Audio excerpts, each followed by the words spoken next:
쫓기니 노래가 우리에게 번역으로 한국어로 전해진 게 1917년 말이었습니다. 그리고 얼마 있다가 3.1운동이 일어나죠. 일본 제국주의에 맞서서 싸운 전국적이고 전민족적인 대대적인 독립운동이 일어났습니다. 타고르처럼 비폭력적이었지만 혁명적인 저항이 시작됐습니다. 이 쫓기니의 노래, 패배자들의 노래가 현실에서 실천으로 혁명적인 불꽃으로 타올랐습니다. 그리고 또 10년의 세월, 참혹한 시간이 지났습니다. 그런데 갑자기 타고르 이름이 이렇게 신문에 대문짝만하게 났습니다. 한번 볼까요? 제목이 이렇게 돼 있군요. 빛나던 아세아의 등촉, 등불, 켜지는 날엔 동방의 빛. 타옹, 타고르 할아버지가 조선에 부탁하는 말씀이랍니다. 이렇게 사진도 실렸고 여기서도 조선의 부탁이라고 했고 여기도 한 번 더 강조를 했군요. 조선에 부탁하는 말이라고 해놓고 그 밑에 바로 우리가 아는 그 동방의 등불이 보이는군요. 일찍이 아세아의 황금 시기에 빛나던 등촉, 등불의 하나인 조선, 그 등불 한 번 다시 켜지는 날에 너는 동방의 밝은 빛이 되리라. 역시 지금 읽어도 가슴 울리는 문장이네요. 이 가운데 기사도 잠깐 볼까요? 타고롱이 이번 가나다, 그러니까 캐나다 여행 중에 잠깐 도쿄에 들렀다. 그런데 마침 조선 기자와 만났다는 겁니다. 그래서 이번에 꼭 좀 조선에 와달라 이렇게 부탁합니다. 근데 역시 이번에도 바쁘다. 내일 떠나야 된다. 나중에 인도로 돌아가는 길에 또 들러야 되니까 그때나 좀 만나자. 그럽니다. 그렇죠 뭐. 그래 놓고는 내일 이제 요코하마 항구에서 배를 타고 캐나다로 떠나는데 그때나 좀 잠깐 볼까? 그럽니다. 그래서 기자가 그 다음날 항구에 가보니까 정말 타고르가 이걸 써주면서 조선민족에게 전해달라고 말한 겁니다. 부탁하는 말. 아주 이 경과를, 이 경위를 자세히 적어놨습니다. 그래도 못 믿을까봐 이렇게 메모지 사진도 실었습니다.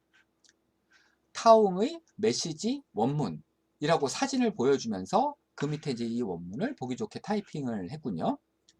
그걸 번역한 게 바로 이 시 동방의 등불인 거고요. 어라? 그런데 좀 이상하지 않나요?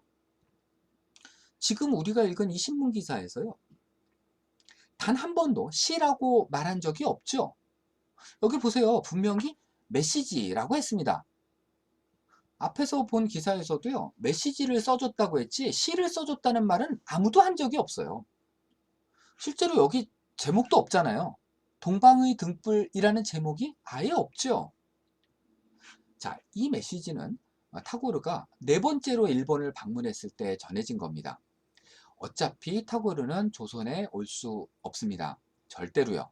일본이 보내주겠어요? 지금 조선을 통치하고 있는 일본이 식민지 출신 시성을 식민지 조선에 저라도 안 보내줍니다. 절대로요. 게다가 날짜 보세요.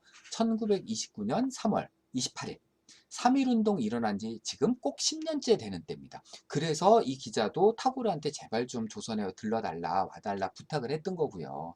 그런데 막상 타고르가 조선에 진짜로 오면 무슨 일이 터질지 아무도 장담 못합니다. 말눈치로 보면 타고르가 별로 조선에 올 생각이 없었던 것 같기도 하고 뭐 그렇게 큰 관심을 가졌던 건 아닌 것 같고 또 실제로 오고 싶었더라도 절대 올 수 없었을 겁니다. 또 혹시 이 사진, 그 당시 신문에 실렸던 이 사진도 못 믿을까봐 또 이런 게 또 남아 있습니다. 바로 그날 타고르가 요코하마 항구에서 기자에게 건네준 메시지, 그 메모지입니다. 아마 이걸 한국어로 번역한 건 시인 주요한이었던 것 같습니다. 조선에 못 온 것도 아쉽고 시도 아니라서 더 아쉽긴 합니다만 문제는 그게 아닙니다. 진짜 이상한 게 있잖아요. 아무리 봐도 이 동방의 등불이라는 게 우리가 아는 그 시가 아니잖아요. 옛날에 교과서에서도 보고 외웠던 그 시는 좀 굉장히 길지 않았던가요?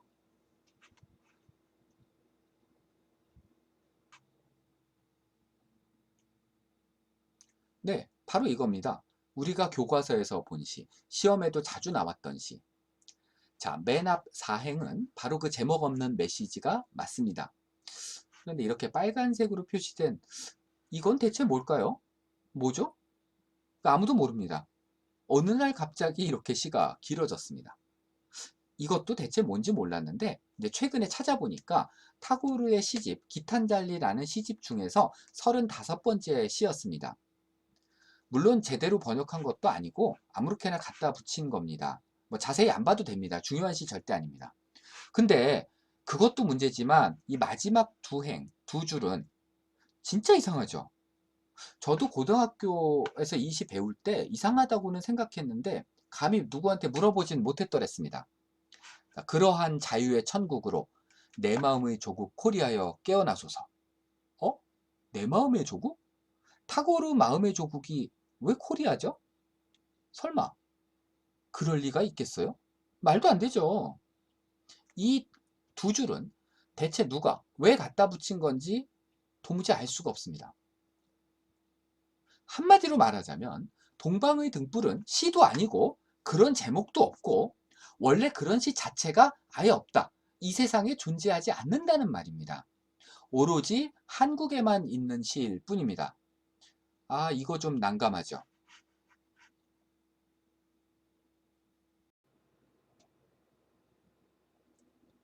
자, 그럼 누가 이런 짓을 했을까요? 확실하지는 않은데 아마 시인 주요한인 것 같아요.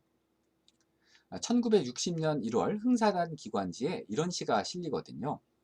여기 보면 처음으로 이렇게 시라고 표시가 되어 있습니다. 그런데 막상 뭐 이쯤에 있어야 될 제목, 동방의 등불이라는 제목은 없어요. 또 앞의 네 줄짜리 메시지가 여기에선 이렇게 하나, 둘, 셋, 넷, 다섯 줄로 바뀌었죠. 그 다음에 이렇게 X표 쳐서 연을 나누고 문제 이상한 짜깁기가 일어났습니다. 맨 마지막 이행도 조금 다르네요. 그러한 자유의 천당으로 나의 조국이여 깨어나소서. 내 마음의 조국 코리아 이거하고는 많이 다릅니다. 나의 조국을 이야기했습니다. 타고르의 조국 이야기죠.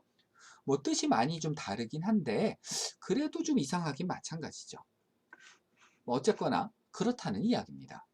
이게 아마 이제 주요한하고 관련이 있다라는 것은 1930년에 이제 타고르의 시를 일본 특파원에게 받아서 신문에 실었던 사람도 주요한이고, 이 흥사단 기관지, 흥사단에 굉장히 깊이 관여했던 사람이 또 주요한이기도 합니다.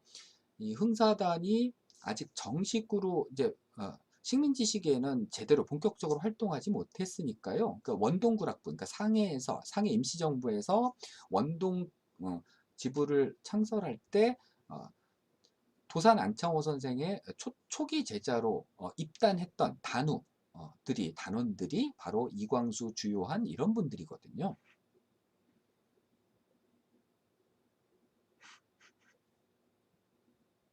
자, 어쨌든 그렇게 해서 타고롱은 메시지 한 장 남기고 요코하마를 떠났고 한국에서는 이렇게 엄청나게 어처구니 없는 사태가 벌어졌습니다. 그런데 타고르가 그렇게 캐나다 갔다가 또 인도로 돌아가는 길에 당연히 또 일본에 들러야 했고 그때 또 한 번 다른 메시지가 전해집니다. 이상하게 이 두 번째 메시지가 지금도 잘 안 알려져 있는데요. 굉장히 중요한 메시지인데 제목을 볼까요? 당시 신문기사 제목입니다. 조선행 중지된 실망은 2천만 동지를 잃은 듯하다. 타고르의 말입니다. 아, 진짜 이번에는 내가 조선 가려고 했는데 몸이 안 좋아서 어쩔 수 없이 중단됐다 하는 얘기입니다.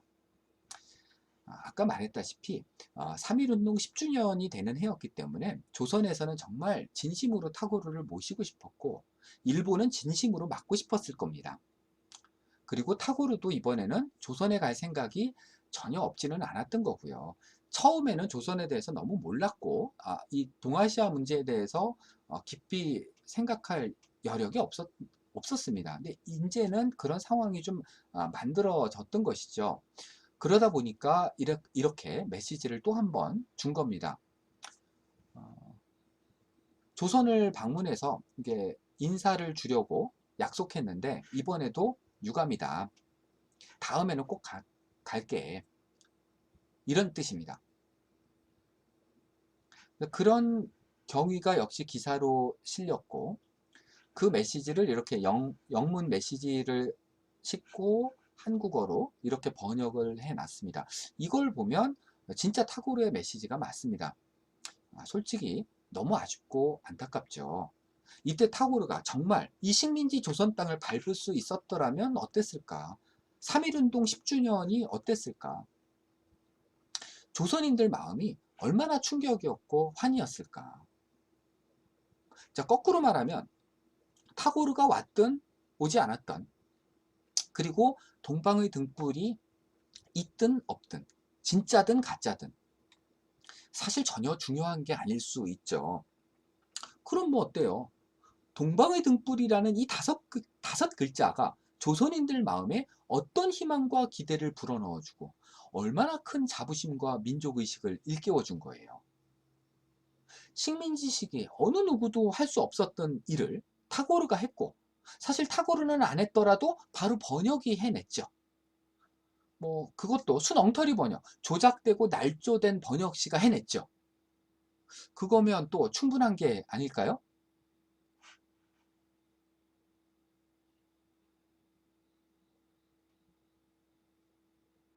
네, 맞습니다. 동방의 등불은 인도에 없는 시고요.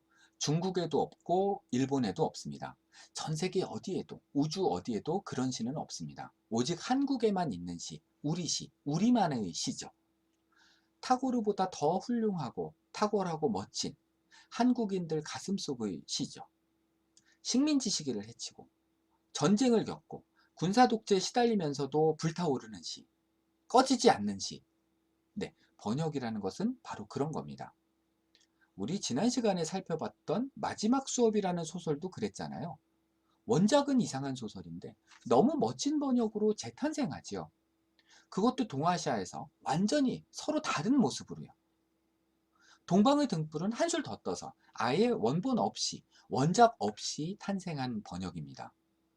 우리가 자랑스러워해도 좋을 만한 엉터리 번역이죠. 아이러니하게도요. 역시 번역의 힘, 번역 문학의 가치가 무엇인가를 생각해보게 만들어주는 아주 귀중한 사례입니다.